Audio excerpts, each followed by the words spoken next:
Kerala's Kozhikode, an atmosphere of unparalleled joy, has enveloped the home of elderly Fatima as her son Abdul Rahim, a death row convict in Saudi Arabia, is set to return home after securing a pardon. The 18-year-long wait has finally ended for the mother, whose fervent prayers have been answered.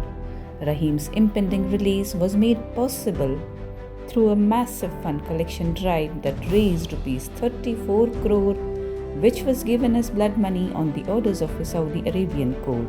The court had ruled that Rahim would be executed if the money was not paid. Thousands rallied in support of Fatima in a last-ditch effort to save her son from execution. The crowdfunding campaign saw participation from numerous social media influencers, celebrities, political figures, and community leaders. With the Saudi family accepting the money, the court yielded, paving the way for Rahim's freedom. Fatima, overwhelmed with excitement, is eagerly awaiting her son's return. Despite regular phone calls, her anticipation continues to grow. Rahim's nephew shared the family's anticipation, noting that the Saudi Arabian court had asked Rahim's lawyer to be present on Sunday. Once the release is confirmed, Rahim will be put on a flight back home, an event the entire village eagerly awaits.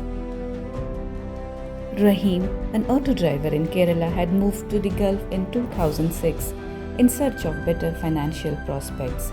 He secured a job as a personal driver cum caretaker for a 15-year-old physically challenged boy who relied on an external medical device for breathing.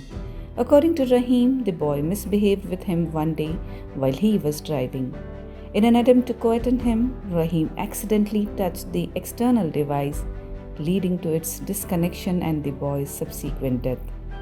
Following extensive discussions with the deceased boy's family, a settlement for blood money was reached, opening the doors to Rahim's freedom.